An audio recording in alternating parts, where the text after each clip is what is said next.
Well, it's 3 o'clock, and welcome to the preliminary determination public hearing of the Library Trustees of Allen County Public Library, Thursday, April 28th, 2002. It is 3 o'clock exactly, and our secretary is missing, so let me do the roll call. Did anybody see Gloria? She was here. Sure, she must have stepped out for a second. Okay. Paul Moss, Here. Jim Williams, Present. Kent Castleman, Present. Marty Seifert, I'm here. Ben Eisbert's present too, and when Gloria's here, she'll be here. Okay, well, welcome again. This is our second public hearing. There'll be an opportunity for the public, both in person and via the internet, to make comments and respond in the public comment section of our meeting. I'll entertain a motion that we adopt the agenda as distributed. So moved. And a second? Second. Any discussion? If not, all in favor, please signify by aye. Aye. Opposed by nay. Another housekeeping item, anyone that wishes to speak from the public, there is a sign-in sheet on the far table there. If you would just put your name and your address. The same goes for those that are watching this and wish to comment via the internet, your name and your address. With that being said, let me introduce our Executive Director, Susan Byer. Thank you so much, Ben, and thank you for all in attendance. Thank you for all watching at home. I have a few introductory remarks before we get started.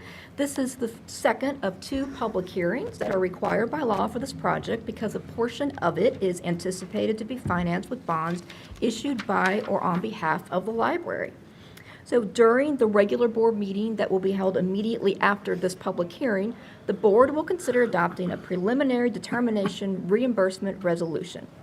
There will be two presentations at this meeting, one of which will include information about the general scope of the anticipated project, the estimated cost of the project, and the funding sources for it, and one of which will include information about bond financing and related information.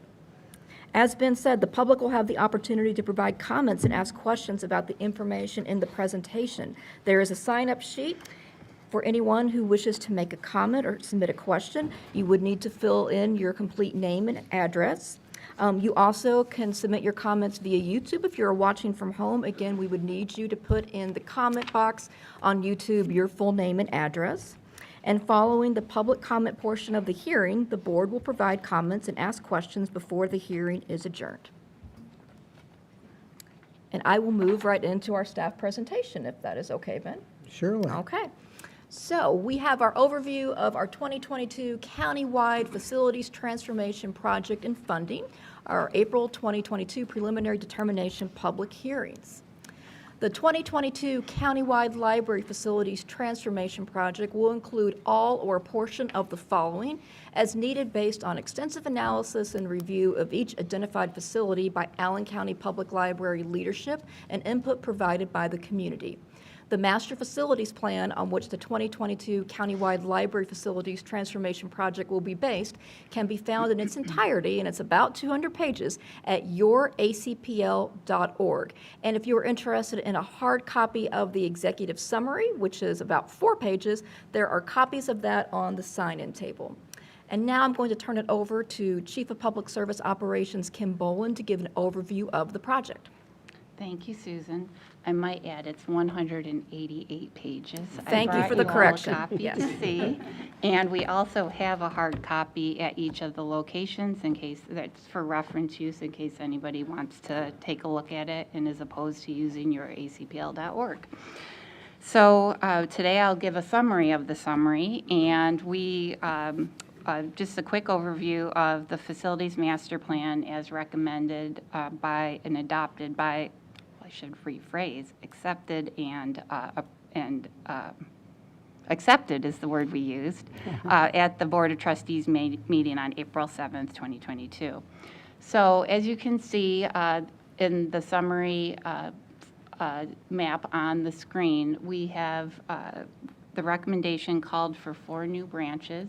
A Beloit branch, approximately 25,000 square feet, a new DuPont branch at 25,000 square feet, and a new Shawnee branch at 20,000 square feet. In addition, the recommendations called for a totally new 15th branch, which would be in the Huntertown area, that would be a minimum of 15,000 square feet with the ability to expand up to 25 to 30,000 square feet. And it should be clear that sites and locations for these 4 facilities have not been determined at this point in time. The Georgetown branch also, it's recommended to expand, but the preference is to expand it on its existing site. Again, preference given to a 25,000 square foot branch. And this would require adjacent property to be purchased by the library, and it's not yet owned by the library. So if this land was unachievable, then the alternate would be to build a new 25,000 square foot branch. And again, that is a site to be determined, but the preference would be to be as close to the existing Georgetown branch as possible. In addition, for the Grable branch, a 4,000 square foot renovation and expansion has been recommended, and a smaller 2,500 square foot renovation and expansion of Waynedale is a preference. In regard to Little Turtle, Monroeville, New Haven, Tecumseh, and Woodburn, targeted reconfigurations and system upgrades would be planned for those locations. For the main library, the priorities there would be facility enhancements and minor reconfigurations and such to improve building navigation, access to our vast collections here, and to improve the overall patron experience in this building. So lastly, I'd just like to mention, as I did last week, that this master plan was really built on the community input, which we so greatly appreciate. And we also did in-depth assessment of the buildings. We did demographic trends analysis and talked a lot to both the staff and the public about their evolving service priorities and their needs. And that's where all these recommendations came from. But it is important for everyone, and most importantly for the public, to know that this is not going to be the end of the public engagement. So as we move forward to realize the plan and move into more design work for each of the buildings, there will be ample opportunities for additional input and involvement in all of those processes. So I just want to make sure that's very clear, because we have got to this plan because of the public and all the input that we have received. So I think on that I am finished, and I will pass it along to Dave Zetterstrom for the project funding discussion. All right, thank you, Kim. And as you saw the list up there, it is quite extensive what we're going to be taking on here, and to walk through sort of the estimated costs and the funding sources, I want to just go through a couple of quick items. As you know, Bostwick Design, our consultants on this project, have come up with, for the cost of all of those projects, at a maximum of $118 million. And now that includes both hard and soft costs, so the actual construction costs, et cetera, but also architect fees, furniture, fixtures, moving, et cetera. What it doesn't include is the estimate for a net land acquisition. As you saw from the description Kim made, we are facing possibly 3 to 4 new locations: the Aboit, DuPont, Huntertown, Shawnee, and then depending on how we can achieve the expansion of Georgetown, you could be looking at a 5th item there. Obviously, if we move away from those branches, we're going to have property to sell, but we're estimating that the net wash of the sale of the property and the cost of the new will be about $5 million. And then the last cost component we're looking at is the cost of issuance for bonds, because while we have a decent amount of reserves currently on hold or on hand, we will need to seek financing for this project, and because of that, there are costs involved in that, whether it be underwriter fees, legal counsel, financial counsels, et cetera. We're estimating those to be around $2 million, which will bring the total maximum cost, which will be what's in the actual resolution, of $125 million. Now, how we are going to fund that comes from two different sources. One will be library contributions, and the other will be any financing that we have to issue. As far as library contributions, there's two parts. The on-hand amounts. We've been diligently saving, and you've been very good stewards of the tax dollars here, and we've accumulated $21.5 million right now that we are going to be able to put toward these projects. These are contributions on hand that made up in the various funds of the library. In addition, because this is such a long-term project, we're looking at an 8 to 10 year implementation phase, we're going to be able to generate additional reserve growth in that, and whether in terms of interest earnings or continued cost savings, and we're estimating that at around $5 million.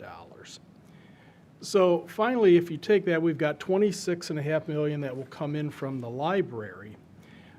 Then less the $125 million for the cost of the project, that leaves $98,500,000. And that's the amount we are saying is going to be the maximum amount we will seek public approval for to go forth and issue bonds to finance these projects. Obviously, anytime you start talking about bonds, the number one question is, how is that going to affect the taxpayer? How is it going to affect the business owner? In order to answer that a little more clearly, I'm going to turn it over to Todd Samuelson from Baker Tilly. He is our financial advisor and will have information and can talk about those items.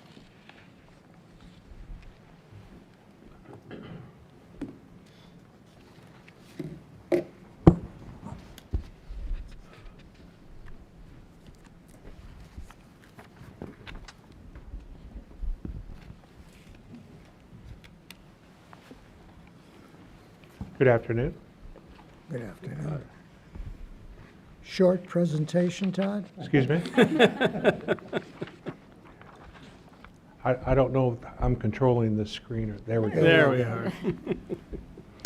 Good afternoon. Todd Samuelson, a partner with Baker Tilly. Good to see you all again. We are serving as the municipal advisor for the library on this project. As Dave mentioned, I'll be covering or taking the information that has been presented in terms of total project cost and in essence translating that to what that would mean to the library in terms of amount to budget potentially each year, or the maximum amount for debt service, how that translates to tax rate, and ultimately then translates to impact on taxpayers. Prior to that, I think it's important to give a little bit of framework in terms of the library's tax base. As I believe everyone is aware, when the library is looking to supplement the funds that you have and will have with bond financing, the source of repayment for those bonds would be property tax dollars. Unlike other types of units of government, counties, cities, towns, et cetera, throughout the state that have other potentially resources of revenue streams, the library really has property taxes to consider for the security on the bond financing. So we have taken a look at the history, a brief history, albeit, for 5 years of the library here, of what has been going on with the total tax base. As you can see, the tax base has been growing at a pretty good pace, a very strong and vibrant tax base for the county. And when I do get to the calculation of estimated tax impact and impact on taxpayers here in a few slides, we will be taking or have taken a conservative approach and not assumed that this trend or growth in tax base will continue. And that, I understand, is very conservative given the history here and what is currently happening with, throughout the county and the city. As I think most are aware, there's a lot of development occurring, et cetera, that would suggest that the tax base will continue to grow. And if that were to be the case, the numbers that we're going to be talking about here this afternoon on tax rate impact to taxpayers, in essence, would go down over time. I'll explain that a little bit further here in a second. But over the 5 years, you can see that the average growth has been around 6 or 7%, a total increase in tax base of $4.5 billion roughly over this 5-year period, which again is a very positive position for the library going into this project.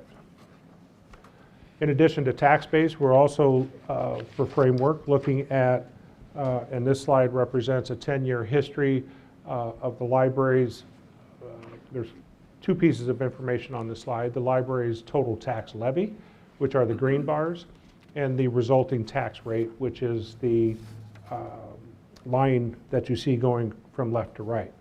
So over the last 10 years, the library's total tax levy, in other words, the dollars that are generated from property taxes that accrue to the library for operations and debt service, have ranged between $25 and $30 million.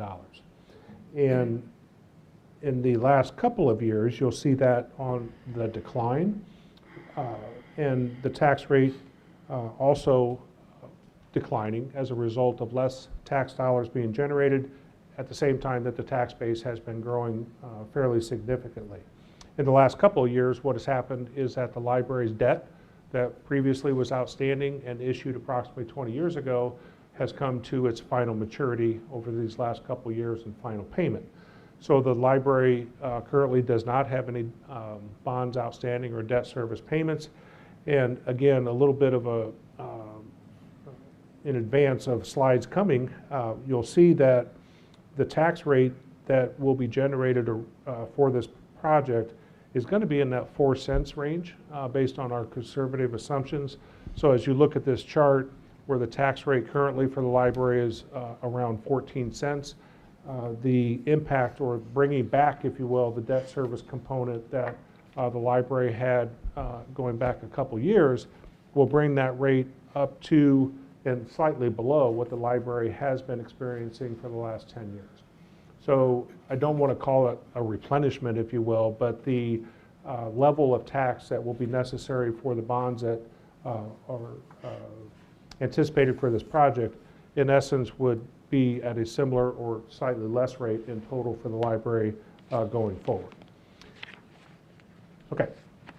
The other, or another component, in addition to tax base and tax rate, we also take a look at obviously Barnes and Thornburg is serving as bond counsel on this project, but we collectively look at what is the library's ability per statute to issue bonds directly for this project.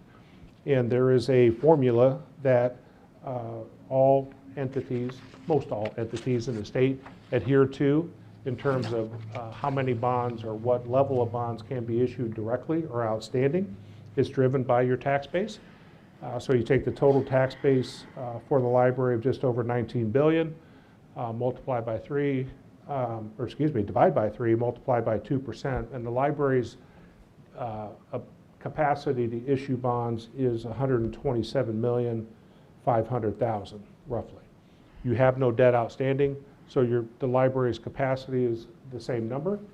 And as Dave outlined, due to the fact that the library has been able to maintain dollars in reserve and will continue to be able to do that and bring the maximum borrowing down to 98.5, you certainly have adequate capacity to take on this bond issue, if you will, as well as maintain some GO capacity or bonding capacity should it be necessary, any kind of emergency going forward, et cetera. So again, another good position for the library, very strong position to be in. Todd, would you explain that note?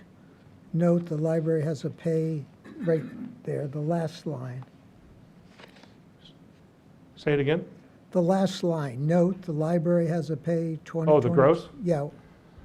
There's two types, so the formula is based on net assessed valuation, which is different than gross.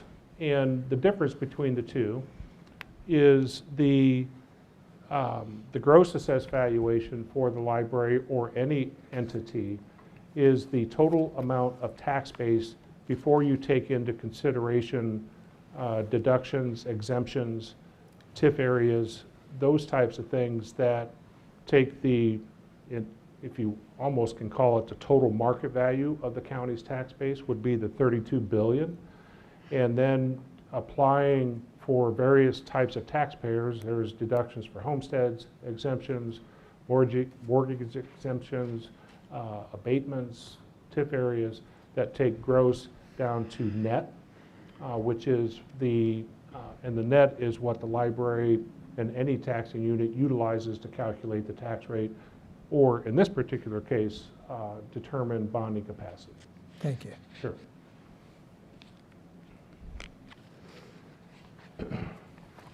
Okay, so we took a look at the history of the tax base, the levies and rates, the library's ability to issue the debt directly, all of those quite favorable position for the library to be in to consider this project and financing. So here are some threshold pieces of information for the public and the library, and many of these are reflected in the preliminary determined resolution that is going to be considered during your regular meeting. Again, just to reiterate, Dave covered the first components of this, that the maximum borrowing amount would be established at $98.5 million for a maximum project of $125 million, the difference being the level of funds that the library has available now to contribute to the project and will have going forward during the construction phase of the project for a total of $26.5 million. When we then take that amount of borrowing, we're heading towards determining a maximum payment per year that the library could have authority for, if you will. So then we take a look at what is the maximum term of repayment. And you can see reflected here, the assumption is 23.5 years of repayment. And really what that reflects and what statute requires in Indiana is any series of bonds cannot have a maturity longer than 20 years. But the contemplation of the financial plan does not contemplate, I should say, one bond issue for these projects. It is a number of projects as Kim outlined. So the bond financing, we're assuming 2 or 3 series of bonds to align the need for capital to when that capital is needed for construction. So that's why we get up to 23.5 years. But it would be a maximum of 20 years per series of bonds. The maximum interest expense calculation then assumes the maximum borrowing of 98.5 over that maximum period of time to arrive at $87.774 million of interest. That also takes into account the assumption we've made on interest rates. Currently, we all recognize we're in a rising interest rate environment, so we are not assuming current rates. We're assuming interest rates much higher than the current market. And the assumption here is in any one year, a maximum interest rate of 7%, or over the average interest rate assumption is an average of 6% over the repayment term. All of that then, as continue to follow the bouncing ball here, leads to an annual or a maximum annual payment of $8,103,000, which is again how we have determined the maximum tax rate estimate of 4 cents shown at the bottom here that I referenced earlier in the presentation. So taking all of that into account, maximum interest cost, maximum par amount, the maximum debt service payments that the library would adhere to or not exceed is $186,274,000. Now, those are all threshold, or many of these are the threshold levels that are reflected in the resolution. In order to kind of better grasp or get arms around for the community of what does that mean to me as an individual, going to start heading towards what, or translating all of that to individual taxpayers and what they can anticipate. Again, the previous slide had line items. This is a picture of what the debt service would potentially look like. Given the assumptions that I just outlined, it would be a level repayment structure anticipated over that maximum of 23.5 years, and again, reflecting annual payments in the $8.1 million range. And if you can envision what I was referring to earlier, we have not assumed that the tax base would grow going forward. So in the first year of calculation, the current tax base to generate 8.1 million is a tax rate of 4 cents. And if the tax base was static, and it won't be, over the period of repayment, that's the rate. But as tax base continues to grow, what you would see is that rate decline going forward to something below the 4 cent level. So finally, arriving at what most people want to hear about is what does this mean to individual taxpayers, depending on the type of taxpayer that you may be. This chart is assuming in the top portion different levels of market value for homesteads, starting at 75,000 going up to $500,000. Again, these are illustrative, and if there are individuals or folks that have what is your assessed value, we can help provide the calculation of what the impact would be to you or anyone based on your specific information. But looking at averages, the median or the average home value, market value in the library's footprint or the county is $136,700. Tax is not driven on market value or gross. This comes back to your question, Ben. Yours was in total. This is on an individual basis that the gross assessed value would be $136,700. But as a homestead, the homestead exemption, the homestead deduction, and the mortgage exemption is assumed to be applied so that the tax base for that individual or that homestead is $56,605 times the estimated 4 cents. We're showing the impact, or depending if that individual budgets on a monthly basis. A lot of times property taxes are included in the monthly escrow payment for many individuals. So we're showing that on a monthly basis to be $1.90 per month impact on the home value of $136,700, or on an annual basis, $22.76. So again, different levels of homestead. You can see the estimated impact. We're also cognizant that the library is countywide, so you also have different types of taxpayers, such as those that would have agricultural property. Agricultural property is assessed much differently. It is not driven by market value, but it is driven by a base assessed value per acre provided by the state.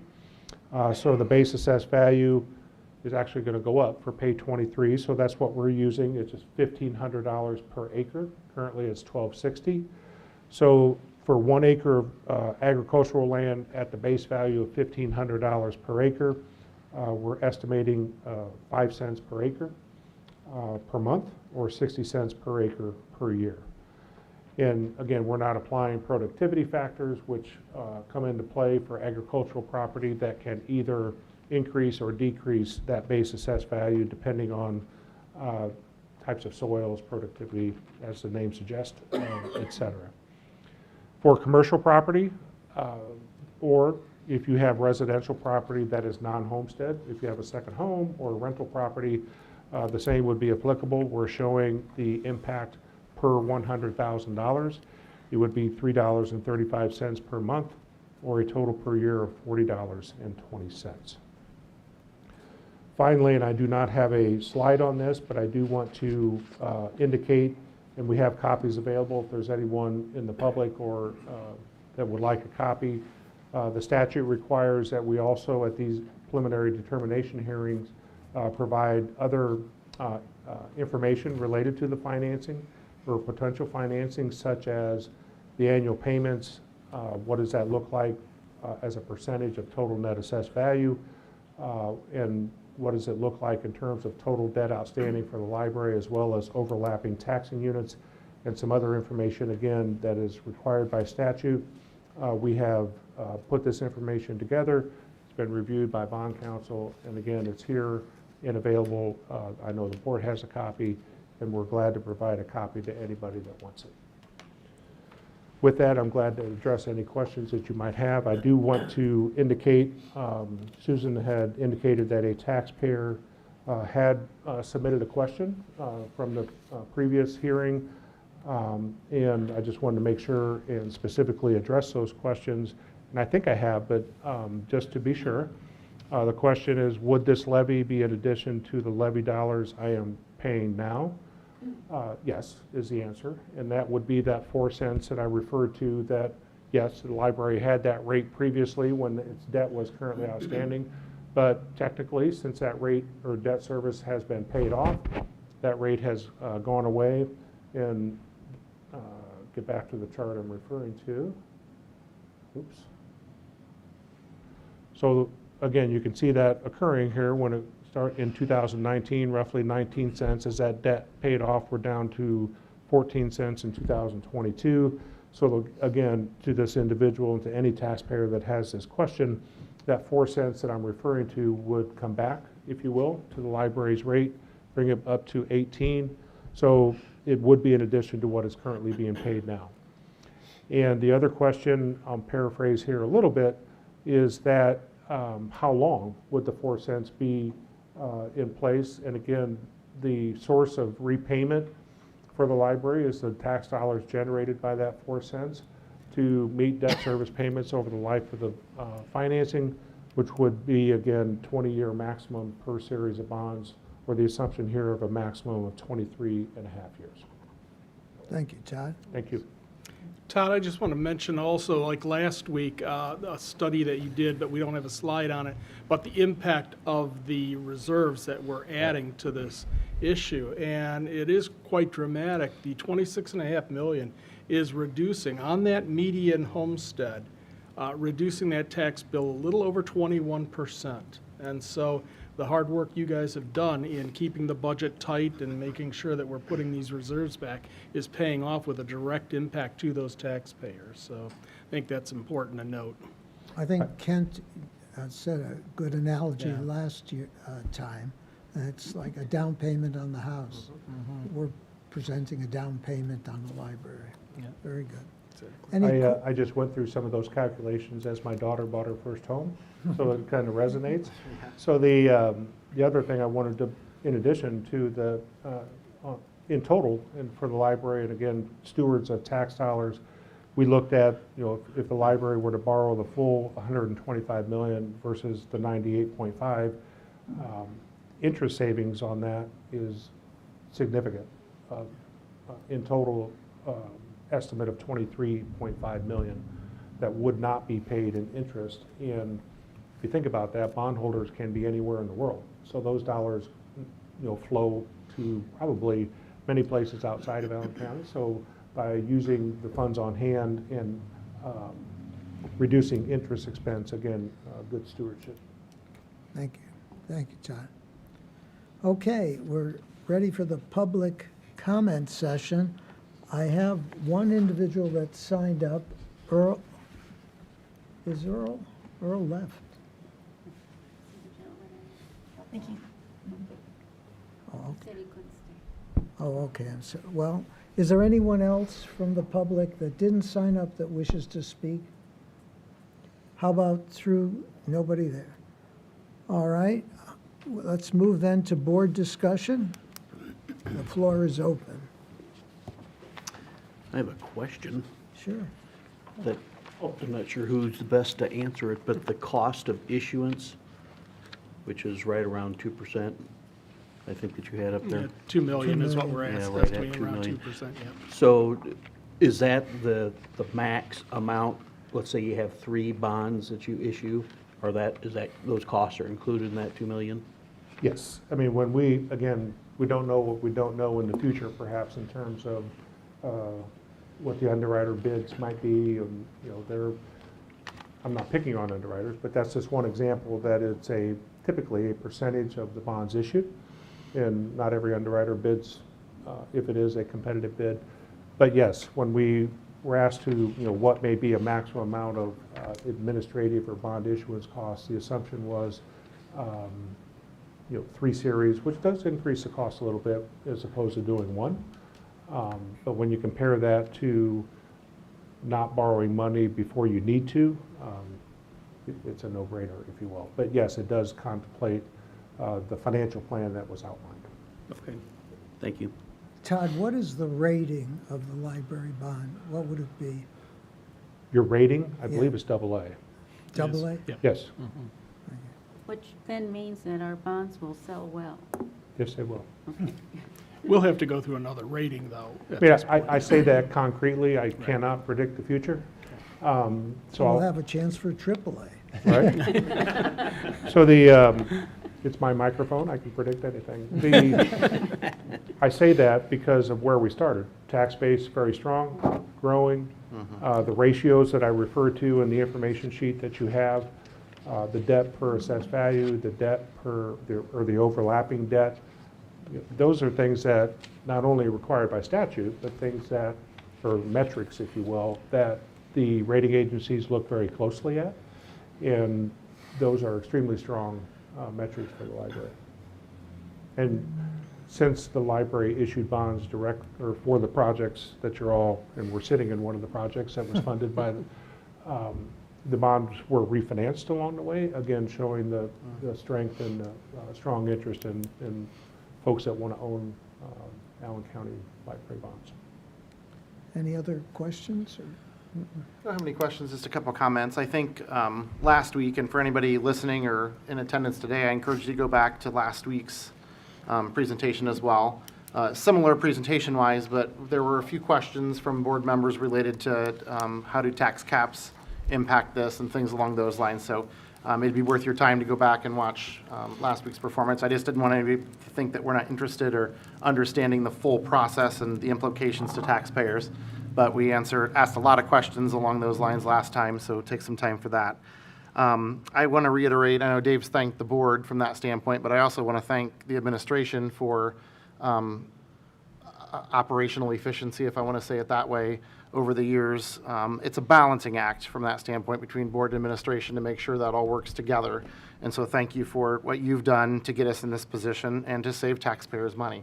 And as we talk about the money that we're bringing to the table as a library, that is taxpayer money. I mean, we recognize that. And so it's not like the library created money somehow. It is taxpayer money that we've been good stewards of, that it's coming back to this project in a different way. So I hope that really speaks to our ability to manage projects and manage operations as well, and gives some good trust in the public eye, I guess, from that standpoint, to continue to support the efforts that we're doing as well. And I can't help but reiterate what you just said, that we're not even going back to the rate, or I guess it is the rate where we were. We are going to be under that. And so I think for us to take a look at that over time, and to say that we're, if you think about the projects that we paid off, those were 20-year-old projects. And so we're coming back to the table now with another projection of 20 years of payment, I guess, towards these projects. But we're still not going back to what the previous project cost as far as taxpayers go. So, and obviously that has a lot to do probably with the assessed evaluation continuing to go up. But from a rate-to-rate standpoint, we're under that. So I just think it continues to point to the good fiscal mind of the board and fiscal mind of the organization in a whole. Thank you. And Kat, if I may, you touched on one thing I failed to mention. There were questions, and people can go back and look at last week's conversation, but there were questions from the board about circuit breaker. And again, as a reminder, when we talk about the tax impact of the 4 cents and what I just walked through for homesteads and other types of taxpayers, if those taxpayers are at that circuit breaker cap now, then there is no further impact to them. So I should have addressed that in the taxpayer's question, that the rest of the answer, if you will, is if you're at the tax cap, then there is no impact from this project. That led to the board asking appropriately how many folks in the county are at the tax cap. I did or have reached out to the auditor's office. I don't know if I hope I'm not double dipping here on somebody else reaching out. But it's also the time for the state auditors conference so I don't have that answer for you tonight or this afternoon, but as soon as Nick returns, we'll get that information and I'll provide that to Dave. And when it's convenient for Nick to do so. So I don't make his schedule. And as of yesterday afternoon, the state reports for the certified circuit breaker amounts were still not available. So they have until May 1st to issue those, so it should be coming, but it wasn't available as of yesterday. Any other comments? The only one I want to reiterate is what Todd said, which is that this is based on very conservative estimates, in my opinion, as well, which I'm glad it is. And I think especially the most conservative one is the tax base is just fixed as where it is right now. I believe most people in this county believe that's not going to happen, and it's going to continue to increase, which I think will only benefit us and everyone else as well. Thank you. Well, that concludes the preliminary determination hearing. I'll entertain a motion that we adjourn. So moved. Second, please. Thank you, Second. Paul. Any discussion? We are adjourned. Let's take a 5-minute break, and then we'll go into our regular board meeting. Thank you.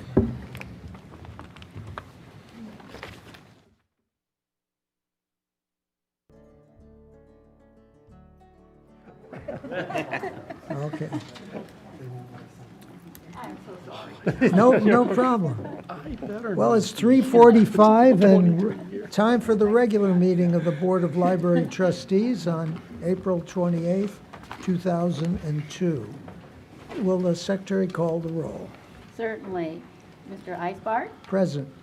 Mr. Seifert, Present. Mr. Williams, Present. Mrs. Tucker, Mr. Moss, Present. Mr. Kesselman, Present. and Ms. Shamanoff. Duly noted. Thank you so much. 6 out of 7. 6 present, 1 absent. I'll entertain a motion, we adopt the agenda, So moved. and a second. Second. Thank you. Any discussion? All in favor signify by aye. Aye. Opposed by nay. And if there's no objections, I'll entertain a motion that we approve the minutes that are grouped as follows. The minutes of the regular session of March 24th, 2022. Minutes of the executive session, March 24th, 2022. Minutes of approval of claims, April 11th, 2022. Minutes of Capital Project Committee Executive Session, April 5th, 2022. Minutes of the special meeting, April 7th, 2022. And minutes of the Capital Projects Committee Executive Session, April 12th, 2022. May I have a motion? So moved. Thank you. And a second? Any discussion? All those in favor, please signify by aye. Aye. Opposed by nay, and that too passes. Let's move to the financial report. David? Thank you, Ben. Not a lot to report today on that. One line I wanted to note, the engineering architectural line is overspending their budget, but that's not really overspending. I had to put into the engineer this line to isolate it. It's the Bostwick charges for the facility master plan. The actual original budget was in the professional services line. So at the end of the year, I'll move some money from that line up to this line to cover those expenses. Other lines are staying within their benchmarks, except the one noted there, the landscaping, and as you'll see with the approval of claims, the highest claim again is snow removal from March. So, but we'll get to that in a minute. The only other item to talk about is the audit. It's taking place right now. Again, Crow LLC is doing the audit for the State Board of Account. It is going fantastically. We are about 6 weeks ahead of schedule from last year, comparatively. We had a meeting with them yesterday afternoon. They were entering in their last phases of the testing and sampling. They have not had any questions, any issues, and so, you know, we've been quite happy. Now, of course, I say that now, I'll probably jinx it, but, you know, so far so good. And so with the idea of the June 30th deadline for the submission to the GFOA for our annual financial report award, there should be no problem meeting that deadline this year at all. We shouldn't have a extension required. Other than that, not a whole lot else to report, though. Thank you, But I'd Dave. be glad to entertain any questions. Any questions? If not, then I'll entertain a motion that we approve the financial report as distributed. So moved. And a second. Second. All those in favor signify by aye. Opposed by nay. David, you're up again, the Yep, claims. claims are, I'll bring these around. As I mentioned, the highest claim is an $89,000. That is the finishing up of the snow removal for this year, and the last, bit we got at the end of March, and it's, ended up being billed here in April. The next one is trained for upgrades and repairs that are in our capital side, and then various books and media for the library collection. Okay, entertain a motion, we approve the claims as discussed. So moved. Thank you, Jim. Thank you, second. Any further discussion? I have a question about the process of signing those claims, and I may be the only one that has an issue because my scanner needs to be replaced at home. And I feel bad because Helen will send an email and then I don't respond as quickly as I would like to. Is it a timing issue that we can't sign, that we have to sign those between board meetings and get them back to you? Yeah, the way, there's actually, either signing them in person here is allowed. We can fax over the signature, get your signatures we have the two issues, one at the 10th of the month, one at the end of the month, this one. They'll allow us to do it by fax and then affirm it. And that's why in your board packet, approval of minutes, you'll always see approval of claims of April 11th. So those are the ones that were faxed out to you, but they still want that official action of approving the claims by the board. So they'll allow us to do the signatures by fax, but in a way, it has to be approved here. So that's why we have to do it that way. During the pandemic, they had loosened it up and allowed us to do it by electronic and do it that way, but they rescinded a lot of those generous things at the end of that. So that's why we still do that now. I'm hoping that All right, technology will catch up and they'll allow that electronic signature. that'd be nice. Yeah, I know. Otherwise, I gotta buy a new scanner. Yeah. All right, any further questions on the process? Let's circulate them. Yeah, do we vote? All those in favor, aye. Aye. Opposed, nay. And I'll bring these around. Okay, Marty, you're up. We have a committee report of capital projects. Well, I have nothing written down because we just did some of the most important work of the capital projects was the bond hearing. I am thrilled that we adopted, or that we finished that. We are coming up to the resolution then for the transformation project, and I like that term for it because that is what we are doing. It's a project to transform the Allen County Public Library. And we have before us the resolution of the library board done by our counsel here in Jeff Quackenbush. I'm not sure if he needs to speak to it or not, if we need him to, but I believe that if anybody has any questions, we can certainly ask him, and he is here present for that reason. This was sent out to everyone as well to read through, and it is essentially, some of it is the language required by the statutes, but essentially we are moving forward to request that the bond be issued, or that we get authority to issue the bonds, I should say. Assuming this is granted and the resolution is passed, the notice and publication will go out on Monday, I believe? Tuesday. And published on our website. And will be published on our website either before that or on Tuesday as well. So the public will have an opportunity to read this entire thing as well. So really, that's my report. Want to place in passage the resolution then? I believe we're there. Can I go ahead and move for passage of the resolution?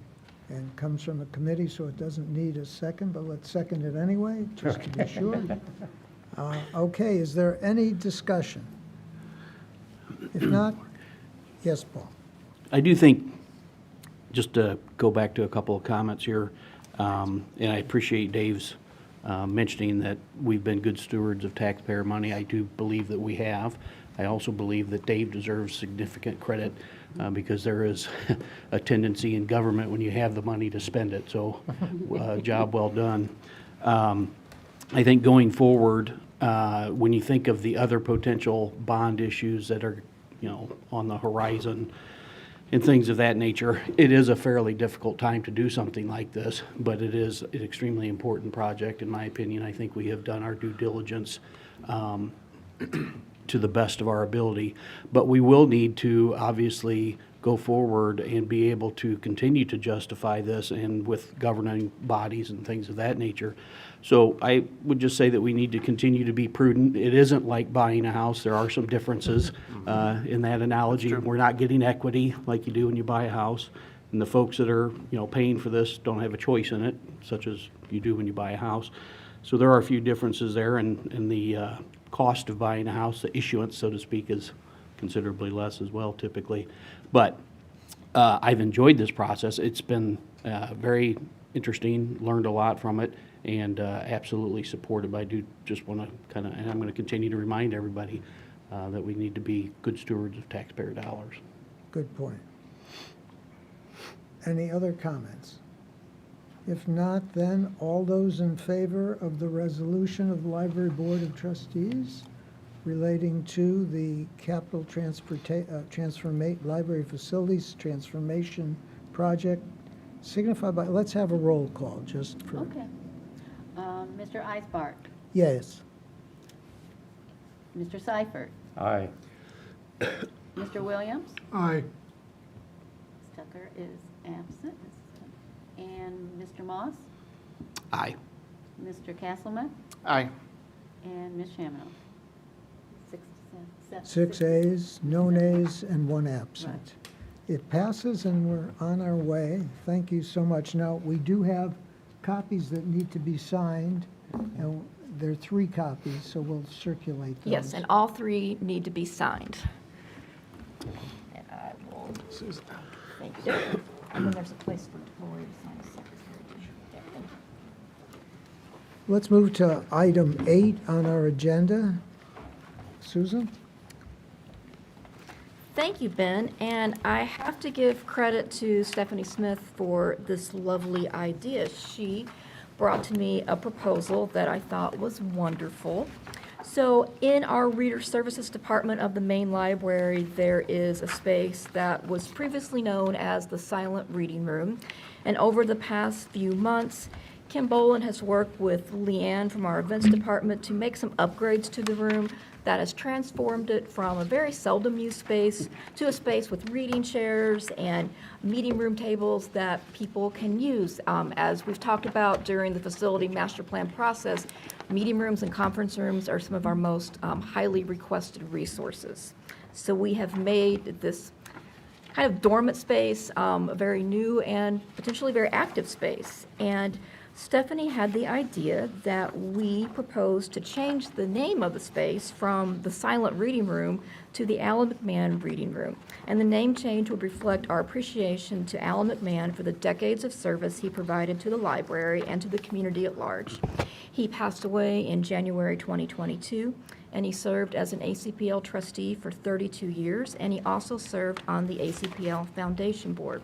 And Ben, you had a conversation recently with Mrs. McMahon about this proposal. I did. She was quite pleased, and thanks the board and Stephanie for considering this. And it's also a personal pleasure to vote in favor of this because Alan and Edie and their family were neighbors of ours in Wildwood Park. And I know he was a dedicated patron of the facility and a leader. So, thank you. Can I have a motion then that we rename the Silent Reading Room in honor of the memory of Alan McMahon? I would be delighted to make that motion, having known Alan for 40 years. Great guy, huge supporter of the library, so this is a wonderful idea. And can we have a second? Second. Thank you, Jim. Any discussion? I Not- just want to reiterate and repeat what Paul just said. Alan was I met him when I joined this board, and he taught me so much, and he was the heart and soul of this board for a while, I believe. I think he was on the first board when this library was created. And he really, truly was dedicated and loved this library. Still laugh about how he was able to serve 32 years when the limit was 60. I am truly happy that we had this suggestion and idea to name that room in honor of Alan. Thank you. Any other comments? If not, all those in favor, please signify by aye. Aye. Opposed by nay, it is unanimous. Thank you again. Thank you, Steph, for the thought. Okay, we have now appointment to the Foundation Board. Susan, would you like to present that? Sure. You have in your packet a letter from Chairman Beck with recommendations for 2 names for your consideration to be added to the Board of Trustees of the Allen County Public Library Foundation. As you know, some seats are appointed by this board. And the name for your consideration, there are 2, Catherine Rodebush. She has an interest in returning to the Foundation Board. She had previously served. And the other name is Lisa Worrell, and her resume is attached. And she left library employment on April 1st of 2022 for personal and family reasons, but has reached out to us to say that she would love to still be involved and engaged and give her time and support of an organization that she loved and served with such dedication to for many years. So Mr. Beck is also proposing that Lisa be appointed to the Foundation Board. Thank you. Can I have a motion from a board member to place the names in nomination? I will move to place both names into nomination. And a second. I'll second. Thank you. Is Discussion. there any discussion? Yeah, I just got a Sure. question. So how many people are on this board again? Oh, God. It's a whole, I was pretty thinking big, 15. Yeah. 15. Thank you, Dave. okay. Are they both replacements? Replacing people? Yeah. I guess I'm a little. Yeah, we've had some people that have resigned from the board Okay, for that purpose, and we've had some in failing health as well, and that led to the resignations as well. all right. Kathy Rodebush had been on it before and had stepped off the last several years because she had responsibilities for other nonprofit boards she was on, but she's made the request to come back on as we were recruiting new members. And then Lisa, of course, is a brand new member, but definitely replacing people who had stepped off. All right, yeah, I didn't know the background, so. Yep. And as far as the Appreciate it. Friends Board, Lisa's also on that board, and there was space. Okay. Okay, any other questions? Not all in favor, please signify by aye. Aye. Opposed by nay? Well, we have 2 new Foundation Board members. Great. Thank you very much. Let's move to item 10 on our agenda, a request to close all library facilities on September 19th for staff training. Thank you, Ben. So this is something that the board has approved annually. Once a year, we do close all ACPL facilities, so all of our staff, that includes part-time and full-time, can get together for a day of learning. It is also something that we've historically invited our trustees and our Friends and Foundation Board directors to attend as well. Last year, it was done virtually. This year, it will be done in person, and we have reserved, tentatively, pending your approval, the Miro Center on Monday, September 19th, to have our annual staff training day. So tonight, we are asking for approval to close the libraries for that day so we can have our annual training. Thank you, Susan. Will someone place that in the form of a motion? I move that the library's facilities be closed on Monday, September 19th for the staff training day. Thank you, Kent, and the second. Second. Thank you, Marty. Any discussion? I just wanted to add a comment that there are limitations that we have as a library board of directors as to what we can and can't spend our money on. And so this is one item where both the Friends of the Allen County Public Library and the Allen County Public Library Foundation both contribute the dollars to pay for this training day for our staff. So I just want to say thank you to those organizations to make sure that our staff can gather and learn together, but also have some fellowship and some time together as well. And all board members are invited to attend. Absolutely. Right. And the I'll just food say, is- as a board member, I've gone to several, and I loved them when I go, so And the definitely try food to is go. pretty good. That is true as well. We'll feed you well. And a free lunch, that's right. Is it typically on Monday, on that day of the week? It was last year. It was a Was it? Monday in October, but I think, I'd have to look at some of my colleagues. I think it does move around a bit. Fridays. It's, Well, the reason I ask is because of school, but Does that make any sense? I'm sorry, didn't hear what you said. What's the date again September The 19th. 19th Yeah. of September. of September? So kids will be in school, correct? Kids will be in school, yes. So is there a reason we should consider doing this when they're not in school? Or am I just completely off base on that? You're off base. I'm It's off always base. been on, it's always. I'm not been- talking about historically. No, I'm just saying, okay, then I'll leave it But I alone. appreciate being off base. We- we- Can I have a motion to that effect? We prefer they We- were in We just school. got through okay, Yeah, because the library's closed that day, so it's better if they're, okay, maybe Not- I am crazy, but we talked about Georgetown and how the kids go there after school and all that stuff Oh, so the- much. all that, So yeah. that's, Oh, I see. Oh, it impacts after school. Yeah. I'm not that off base. yeah, you're right. No, Okay. no, you're making a point. No, That's it- pretty You're making a good. point. It's a Just takes me a while to get there. Yeah, it's a very fair point, Paul, and that's why we try to get this approved as soon as possible, so we can get the word out as soon as possible, so people can make other arrangements. But, yeah, fair point, absolutely. Okay. Did we have the vote? We didn't vote yet. All those in favor signify by aye. Aye. Aye. Opposed by nay, and it passes. Okay. Susan, you're up. Me again. I submitted a written executive director's report, some of the highlights. Tuesday is Election Day, and I wanted to give a shout out to our Georgetown, DuPont, Hessen Castle, and Monroeville branches because they will be serving as polling locations, which means an early day for staff to get the buildings open in time, but we are happy to serve. A return to normalcy, which is very, very exciting. The Cherry Blossom Festival, it will be my first one, returns to the main library after a 2-year hiatus on Sunday, May 15th. We're very excited about that. Also wanted to share that tonight, just in a few hours, I will be speaking at the Allen County Neighborhood Association quarterly meeting down at Citizen Square about the facility master plan. And finally, I wanted to give a thank you and a huge note of our appreciation to Stephanie Smith. This will be her last board meeting. As of May 6th, she will be leaving employment at ACPL for another tremendous opportunity. We are so grateful for her service and her time and her talent, and we have definitely kept her very busy up until the final clock ticks. Thank you for everything, Stephanie. You will be greatly missed, and we are glad to still have you in the community as a library supporter and advocate. Thank you. Thank you, sir. Thank you. Any questions of the executive director? Quick one on the neighborhood association, that's tonight, you say? Tonight. And where is that, where do they do that at Citizen now? Citizen Square. Square. Oh, it is still, okay. Yep, 6:30.